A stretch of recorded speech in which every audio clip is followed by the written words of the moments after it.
angin. Okey. Angin. Bila kita nampak macam ni, kita tahu usus dia, perut dia tengah kembung. Mesti ada blok kat mana-mana yang buat dia punya usus tu kembung. Usus dia kembang. Okey. Kalau macam ni lah, ni angin lah. Ni angin. Sebab kalau makanan penuh macam ni, kita tak nampak apa-apa lah. Kalau ada batu karang,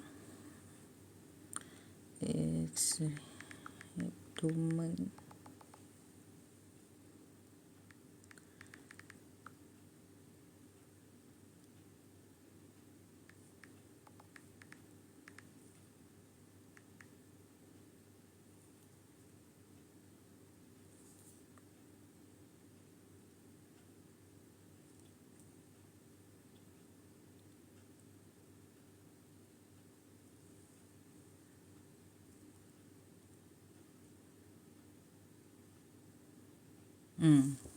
Kalau macam ni, di batu karang. Okey, kalau dia ada najis tu, dia akan bentuk macam ni lah. Dia tak fully putih, tapi dia nampak macam impacted kat sini. Ni batu dia banyak juga ni. Okey.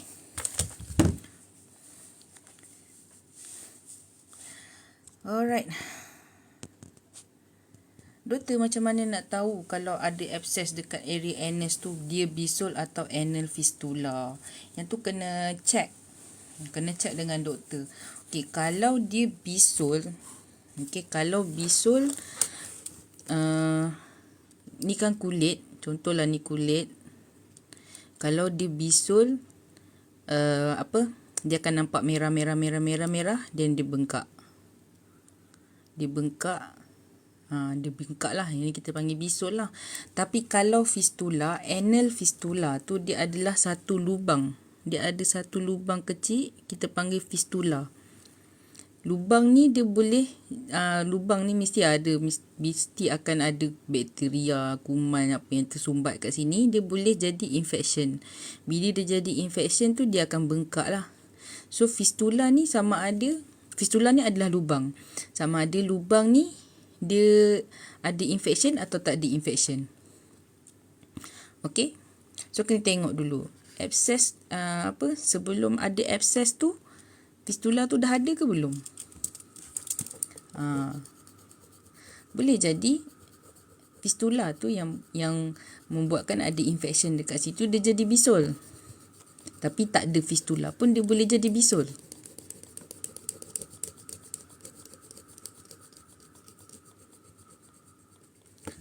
Okey. Okey, saya nak explain pasal ni lah. Jika korang tak pernah dengar kan. Ni adalah sakit perut yang paling sakit sekali. Intussusception. Okey. Maksudnya usus tu dia termasuk dalam usus. Dia punya sakit tu memang sakit kau-kau punya sakit. Sakit dia memang gila-gila punya sakit. Dan dia ni adalah emergency. Kena buat emergency operation dengan segera. Dia sangat berbahaya. Dia boleh buat area ni mati. Kawasan usus ni mati. Dia kena buang semua sekali. Cup. Dia usus masuk dalam usus. Dia macam kalau kain kan. Kain patut kita masukkan dalam kain tu. Macam kita gulung kan. Dia macam tu lah. Okey. Then usus. Okey. Usus. Kalau ni kan. Ni adalah batu hempedu. Ni hempedu. Ni hempedu. Dia boleh buat sumbat kat sini. Nampak dia sumbat ni. Dia full kat sini. So dah tak boleh nak lalu. Bila blok kat sini, dia akan merosakkan hati. Macam mana teleskoping ni doktor? Teleskoping ke endoskopi? Yang skop masuk kamera dalam usus, dalam perut tu ke? Tu endoskopi, bukan teleskop. Besar kalau nak masuk teleskop ikut mulut. Teleskop tu yang tengok bintang tu kan.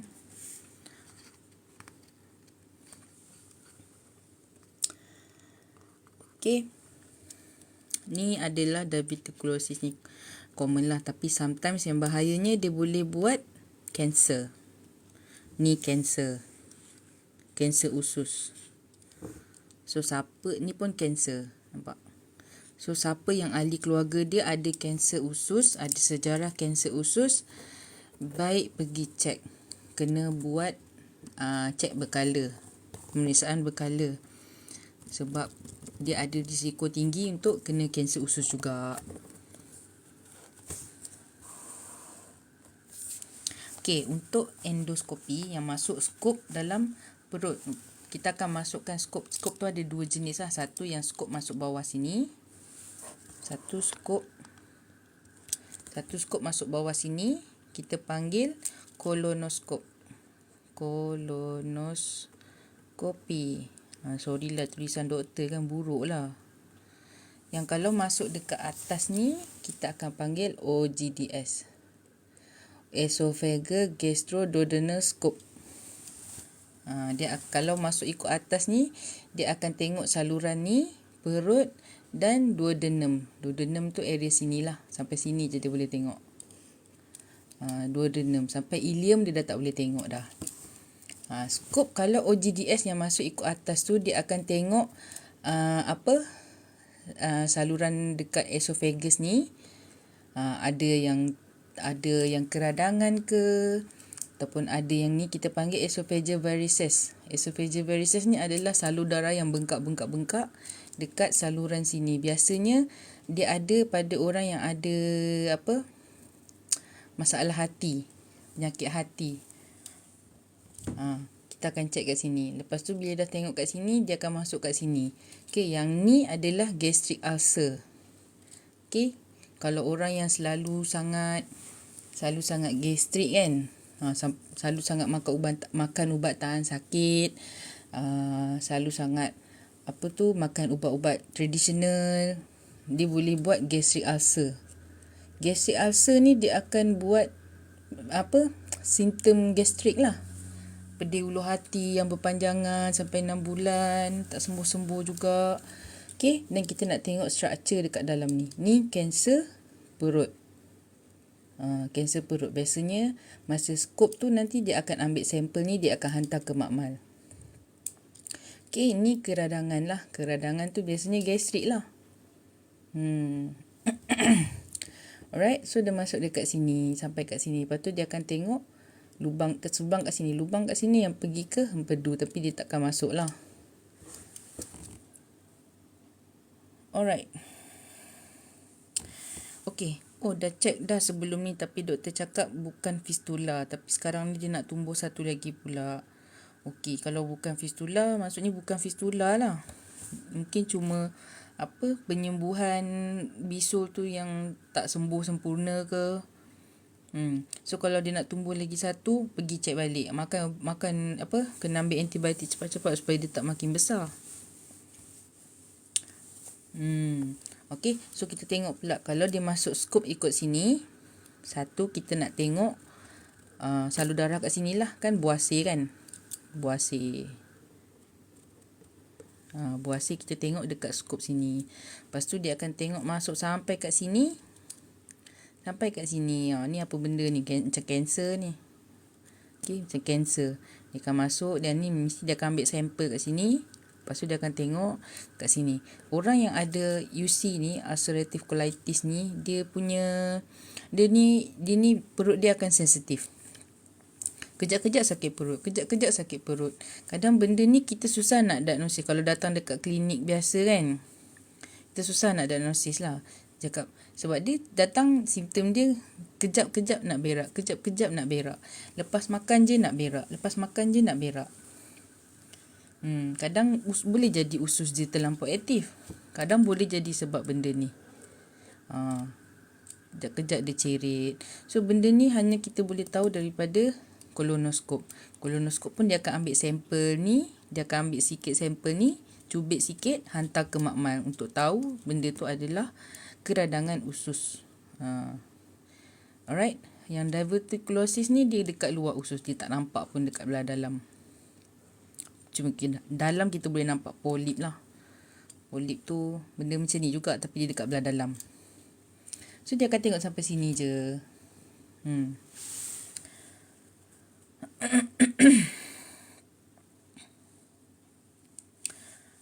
Okay. Ini appendix lah yang saya cakap tadi. Ni kita punya appendix. Okay. Dia boleh jadi dalam ni ada batu lah. Batu terbentuk. Biasanya batu ni sebab bakteria lah ni. Okay. Tersumbat. Lepas tu dia jadi keradangan. Isu dia boleh pecah. Dia bengkak. Dia pecah macam bisul lah. Kan. Kalau bisul dekat kulit senang lah. Kalau dia pecah kita nampak kan. Tapi kalau yang dekat dalam ni dia pecah, kita tak nampak. Dia kena buat operation. Okay, sakit dia akan sakit dekat belah kanan bawah. Ini kanan Ini kanan bawah. Tekan kat sini dia sakit. Dia akan, kalau dah pecah, dia akan sakit kat sini. Dia akan demam. Dia ada muntah dengan cerit-berit. Lepas tu bila kita tekan perut dia, sakit sangat. Tu memang dah kena pergi operation. Cepat pergi operation.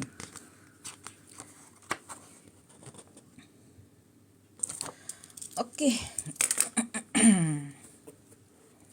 Ada apa nak tanya lagi? Boleh padam.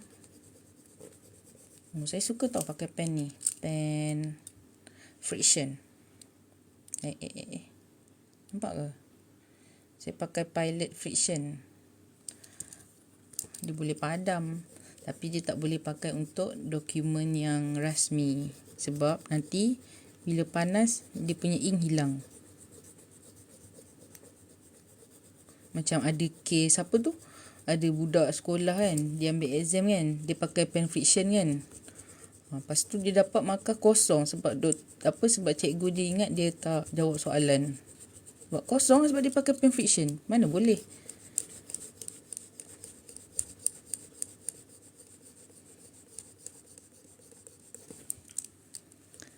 Thank you yang baru join.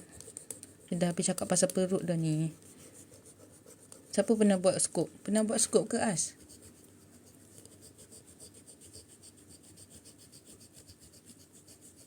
As pernah buat skop ke? Saya tengok orang yang buat skop kan. Macam sakit je. Kita assist doktor kan. Masa tu saya houseman lah. Kita tolong assist. Skop tengok sakit. Kena bius tau. Orang yang buat skop ni kena bius.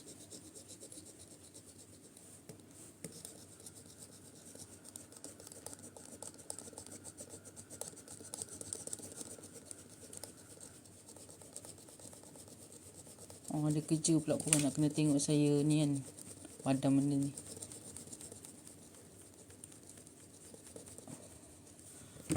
Padam pun penat. Macam mana? VSD tu ventricular septal defect. Tu masalah jantung lah. Kita panggil jantung berlubang. Kenapa? Ada siapa-siapa yang ada VSD ke? VSD tu adalah jantung berlubang. Ventricular septal defect.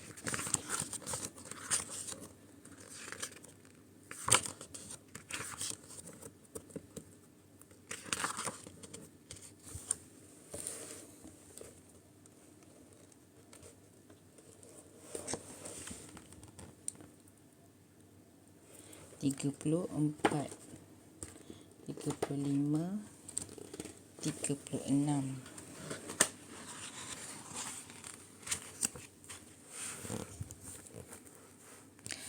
Hai, lama saya tak buat video kat TikTok kan. Kita dah menyepi membawa diri. Okey, VSD tu ventricular septal defect. Defect dia dekat mana? Dekat sini. Ini semua ventricle. Okey, dia boleh jadi kalau ventricular septal defect tu adalah masalah jantung berlubang lah. Biasanya daripada baby lagi lah penyakit dia daripada baby. So dia akan ada jantung berlubang. sama ada benda kat sini, dia punya jantung tu lubang kat sini, lubang dia punya dinding ni tak ada. So darah daripada yang arteri dia akan bercampur dengan darah vena. So darah yang bawa oksigen bercampur dengan darah yang tak bawa oksigen, macam mana kan? Dia akan buat simptom macam kurang darah.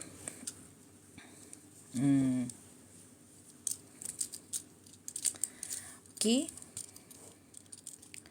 Siapa yang ada VSD? Siannya. Tapi VSD mostly selamat. Ada kalau yang dah buat operation, tengok pada tahap kerosakan tu juga. Okay, kalau kerosakan dia teruk, susah lah. Dan kena tengok baby tu juga macam mana. Baby tu ada masalah-masalah lain ke? Okay. Sihat ke? Berat dia macam mana? Saya pernah ada dapat satu kes kan. Jantung baby lah, jantung berlubang. Kena pergi IJN apa semua. So isu dia dengan orang yang ada, baby yang ada VSD ni, okay, dia punya berat dia susah nak naik. Okay, bila kita nak buat operation, dia ada satu tahap berat yang kita nak untuk membolehkan operation tu berjalan lancar. So kalau berat tu tak capai, susah doktor nak buat operation. Tapi sekarang dah advance lah kan. InsyaAllah semua boleh selamat. Okay, kalau nak tanya silakan bertanya.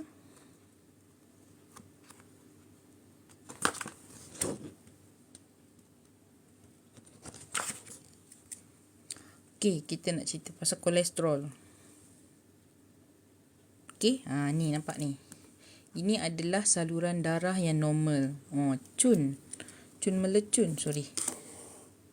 Okay, nampak cun jantung. Dia punya salur darah licin dalam dia. Bersih. Lepas tu dia dah ada lemak sikit kat sini. Ya, lemak lah. Fatty streak. Okay, lepas tu dia makin lama makin banyak. Makin besar. Okay, complicated plaque ni. Okay, complicated plaque ni biasanya dia akan plaque ni dia boleh macam cakap tercabut lah, macam plaque gigi kan. Plaque gigi tu macam mana dekat gigi tu kita boleh cabut, macam tu juga dia boleh tercabut ni. Bila dia tercabut ni, kita tengok juga, korang tengok kat salur darah ni kan. Ini salur darah, ni arteri yang besar tau. Ni aorta kita panggil. Okay, dekat saluran jantung ni, kalau dia fatty streak ni, dia pecah, dia pergi dekat sini tak apa. Kalau dia pergi kat sini, dia masuk kat sini, dan lama dia, nampak tak, makin lama makin halus kan, salur darah ni kan. Sampai satu point dia tersumbat kat sini. Dia tak lepas dah. Okay, so bila dia tersumbat dekat sini semua tak dapat supply darah. So area jantung sini akan mati.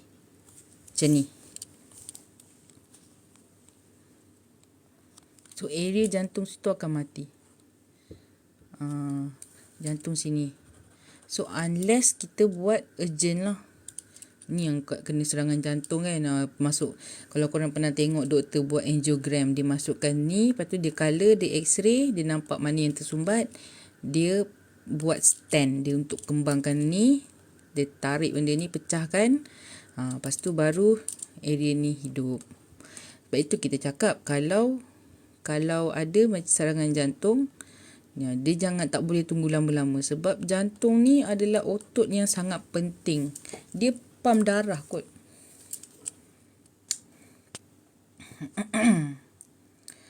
Untuk sakit jantung macam kanser, tak ada early stage dengan end stage. Okay, untuk sakit jantung depends juga. Depends penyebab dia kenapa. Okay, sakit jantung ni dia ada macam-macam jenis lah. Tapi basically 2. Disebabkan sakit jantung tersumbat ataupun sakit jantung bengkak. Jantung dia bengkak. Tersumbat ni Sebab salur darah dia tersumbat lah. Itu yang kita akan tanya, stent ke apa semua ni. Kalau jantung dia bengkak, dia dah jadi heart failure. Heart failure. Ni, heart failure. Okay, heart failure ni dia ada stage dia lah. Heart failure ni ada stage. Myocardial infarction ni serangan jantung. Serangan jantung dia tak ada stage lah, tapi serangan jantung yang kalau terlalu lama dia akan buat end stage, dia akan buat heart failure juga. Heart failure ni yang ada stage, sebab kita boleh check dia punya fungsi dia tinggal berapa persen. Kadar jantung tu pump berapa persen. Kadang dah sampai 20%, 15%, itu dah kira end stage lah. Okay. Dia lain sikit macam kanser. Boleh tak cerita kenapa setiap kali makan akan terus membuang? Kena balik dekat tadi balik lah.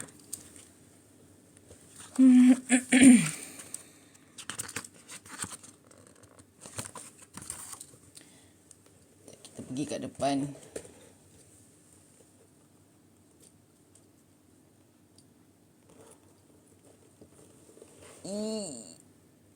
Ya.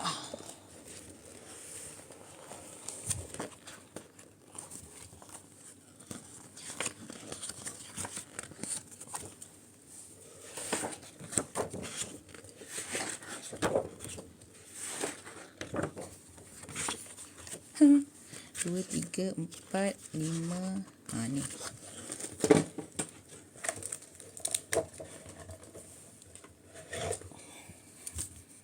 Okey, cerita kenapa setiap kali makan akan terus membuang. Okey, kalau nak ikutkan, kita masuk makanan daripada mulut kan. Daripada mulut sampai ke saluran esophagus. Saluran ni akan bawa ke perut. Ni perut. Okey, dah sampai kat perut, dia akan masuk dekat usus kecil, lalu sini, lalu macam maze. Okey, sampai dekat sini. Sampai dekat sini, ni appendix, dia akan masuk dekat usus besar. Masuk dekat usus besar, masuk sampai sini, dia akan keluar kat sini.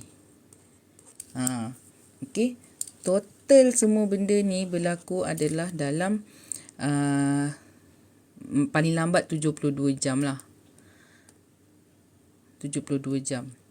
So, kenapa kalau kita makan terus rasa nak berak? Dekat perut kita, dekat perut sini, dalam dia ada satu signal kita panggil gastrocolic reflex. Gastro ni kita punya gastric. Gaster lah kita panggil. And then colic, colon. Gastrocolic reflex. So, bila makanan sampai dekat sini, makanan sampai kat sini, dia akan bagi, perut ni dia akan bagi signal dekat kolon, dekat usus besar. Untuk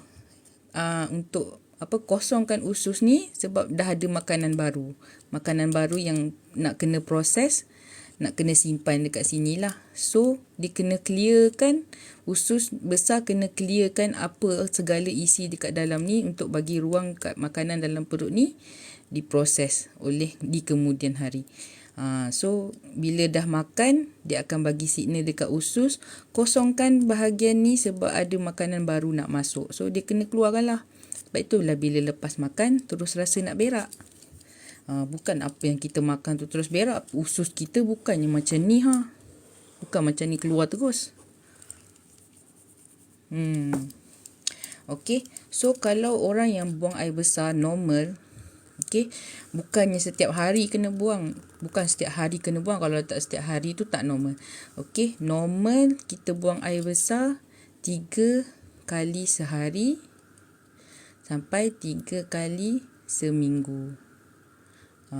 Kalau dalam seminggu tu dapat 3 kali tu masih lagi normal. Jangan orang kata nak kena buang besar, kena berak tiap-tiap hari. Kalau tak berak tiap-tiap hari tak normal. Tak. No. 3 kali seminggu tu dah kira normal. Selang sehari pun tak apa. Okay. Alright. Nazrin. Saya nak tanya apa beza kanser dan ketumbuhan, tumor karsinoma, hyperplasia semua tu. Saya keliru. Ada tak dalam ni yang bagi tahu cerita dia?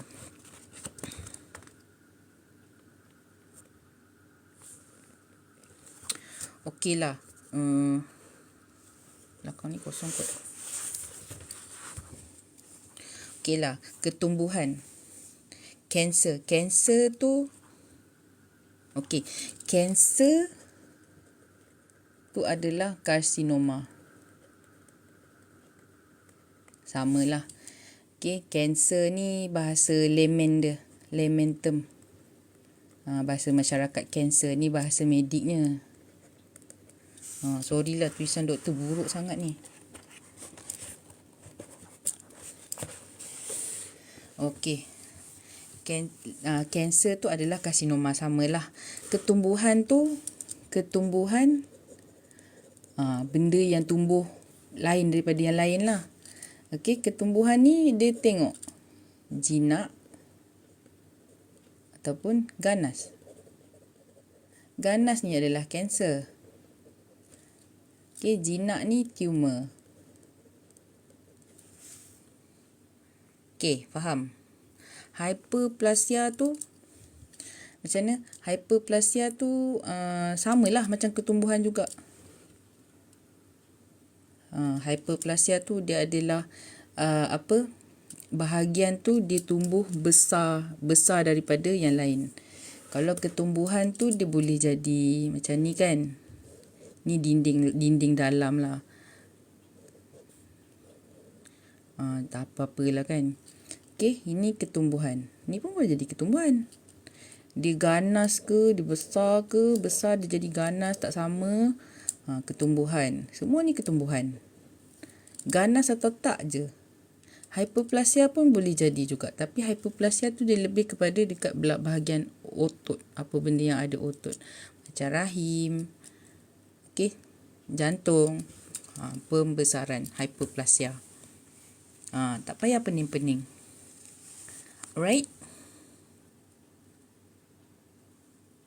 Thank you. Doktor nak tanya kalau tiba-tiba perut sakit memulas. Kana tu apa? Kenapa kot?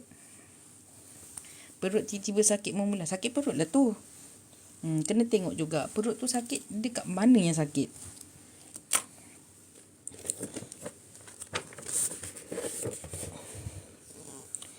Okey, perut dia memulas. Dia memulas disebabkan oleh pergerakan usus. Usus kita, dia nak tolak makanan, dia akan tolak macam tahu tak? Belon. Belon ke? Belon yang panjang tu. Kalau belon yang panjang tu kan, kita masukkan bola dalam tu. Macam mana kita nak gerakkan bola tu? Kita akan picit kan? Picit kat belah sini supaya bola tu bergerak. Dan kita picit lagi, bola tu bergerak. Kita picit lagi belah sini, bola tu bergerak. Betul tak? Macam itulah usus kita. Dia nak pergerakan usus ni, angin ke, makanan ke, najis keras ke, dia akan buat memulas. Okey. Kalau sakit sangat, makan ubat. Ke pergi berak ke. Kadang berak je dia dah settle. Katakan orang tu ada gastrik. Betul, benign atau malignant. Benign atau malignant tu bahasa medik lah kan. Okey, katakan orang tu ada gastrik tapi tak dirawat. Apa kesan paling teruk? Boleh lead to cancer ke? Yes, betul. Gastrik ni mana tadi? 38.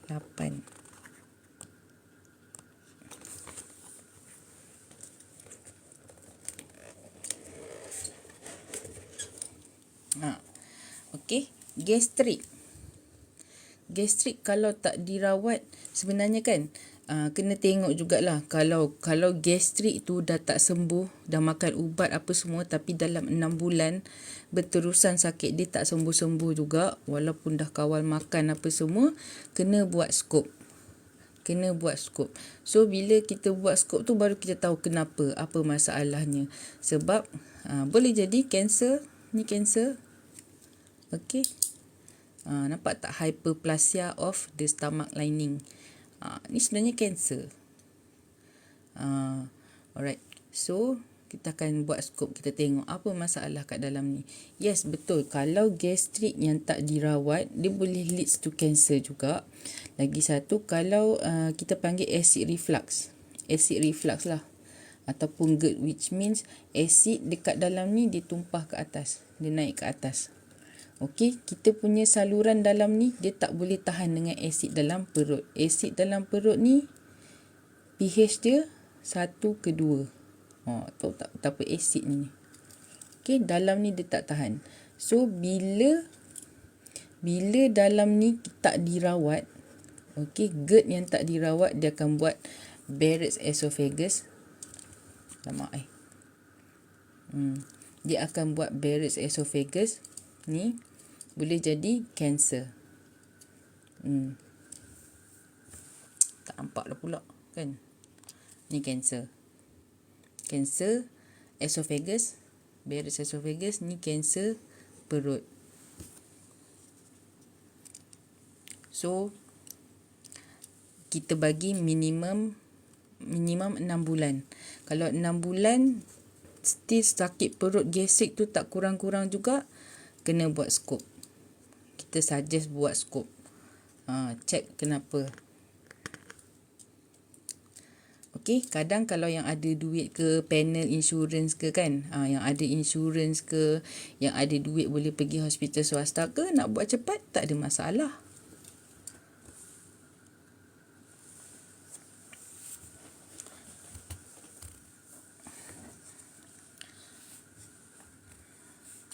Welcome Liana. Liana buat takaful mana?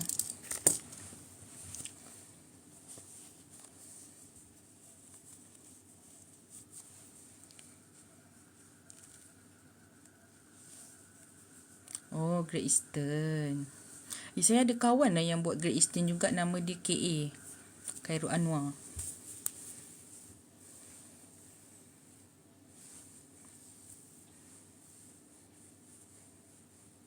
Saya tengah share pasal apa ni? Saya KA kenal Saya tengah share pasal perut, sistem penghadaman kita.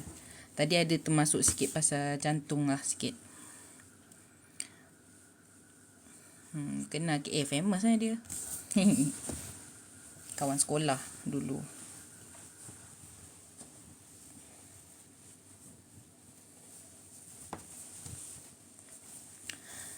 Alright.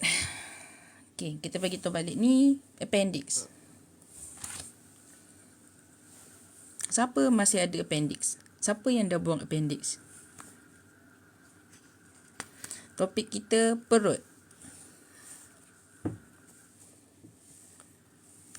Nak tanya pasal perut ke, nak tanya pasal usus ke, nak tanya pasal hati ke, hati yang tersakiti, empedu.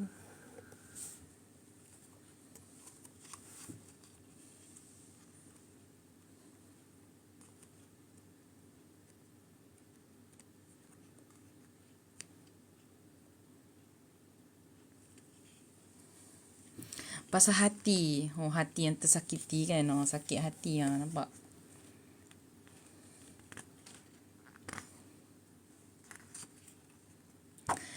Nak tanya pasal congenital. Boleh detect lepas-lepas dah lahir ke? Tak. Okey, pasal congenital ni. Okey, satu kita boleh detect seawal masa baby dalam kandungan yang kita panggil detail scan. Kita panggil detail scan. Detail scan tu kena buat 18, sebaiknya buat 18 ke 24 minggu lah. Kita akan check semua. Kita akan check dia punya jantung, dia punya dia punya otak, dia punya tangan, mata, anggota dia lah. Cukup sifat ke tak cukup sifat. Tapi yang detail scan tu pakar je, kena pakar yang buat ataupun sonografer yang bertauliah. Ada cara lain, ada certain congenital defects yang kita boleh detect lepas-lepas lahir. Kalau kita nampak kalau dia punya congenital defect tu belah luaran, kita boleh nampak, kita senang tahulah. Tapi kalau yang melibatkan dalaman ni, susah kita nak tahu. Okey, contoh macam apa, masalah usus ke ataupun masalah genetik ke, susah kita nak tahu daripada dia lahir. Kadang kita kena tengok dia punya develop perkembangan baby tu macam mana. Kalau nampak macam ada kelainan sikit, kita boleh kita akan refer ke pakar kanak-kanak lah. Okay, banyak pasal tadi geng ambulans. Menarik. Ada cara lain tak untuk VSD selain bedah? Okay, macam saya cakap tadi, depends pada tahap lubang jantung tu, tahap jantung berlubang. Okay, kalau dia kecil, dia akan bagi masa lah. Dia boleh rapat sendiri. Okay, dia ada satu yang memang tak boleh nak buat apa-apa, kita panggil teratology of fellow. Dia punya jantung berlubang tu sangat dahsyat lah. Kebanyakan baby tak survive. Tapi biasanya VSD dia survive. Selain bedah, macam saya cakap tadi lah, kena ikut pada berapa besar lubang tu. Ada yang lubang nak tak nak kena operate juga, kena bedah juga. Kalau tak, dia akan mengganggu perkembangan baby tu, dia akan mengganggu aktiviti dan fungsi sehari-hari baby tu. Kanak bila dia dah meningkat dewasa kan, dia tak boleh aktif macam budak biasa. Budak ni kalau aktif kan, kita mana boleh nak halang kalau budak aktif kan. Gallbladder stone boleh buang tanpa operate. Okey. Gallbladder stone tu biasanya operate lah. Kadang kita just bagi antibiotik. Dia as long as dia tak tersumbat. Batu empedu ni as long as dia tak tersumbat macam ni, dia tak tersumbat kat sini ataupun dia tak tersumbat kat sini, tak ada masalah. Dia akan buat keradangan, kita bagi antibiotik. So kita akan advise pesakit untuk kurangkan makanan-makanan yang berminyak. Sebab benda empedu ni dihasilkan enzim tu untuk pecahkan lemak. So bila kita makan benda-benda berlemak, dia nak keluarkan enzim tu kan. Dia nak keluarkan enzim ni, nanti kan batu tu lorat ikut juga. Then lepas tu tersumbat. Dah satu kerja. Okey, satu lagi biasanya dia akan buat yang prosedur yang kita namakan ERCP. ERCP tu dia masuk skop lah, dia masuk skop kamera, masuk kat sini perut. Okey, sampai kat sini dia akan masuk kat sini. Dia akan buat prosedur lah. Tapi kebanyakannya kalau orang yang dah ada batu empedu ni, dia tendensi untuk kena tu sangat tinggi. So sebab itulah kalau orang yang ada batu empedu yang sampai tersumbat-sumbat ni, doktor akan buang semua empedu dia. Okay, sebab risiko dia tinggi buat sumbat kat sini. Leceh tau nak buat ERCP ni. Nak masuk kat sini, tak selesa. Kita masuk kamera, masuk benda besar kat perut, kita telan benda besar pun kita rasa macam nak tercekik kan. Apatah lagi kita nak telan kamera. Aneurysm. Okay, aneurysm tu macam mana? Aneurysm tu dia macam salur darah yang terkeluar sikit. Dia akan buat aneurysm kat sini. Tapi tu sama dengan aneurysm, apa tu maksudnya? Sama dengan apa?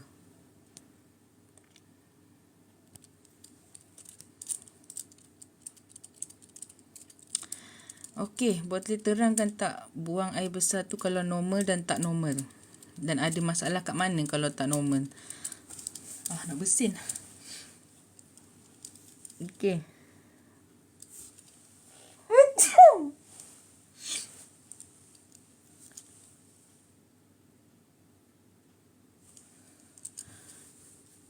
Okey, normal buang air besar. Buang air besar ni kalau kat Indon kita panggil BAB.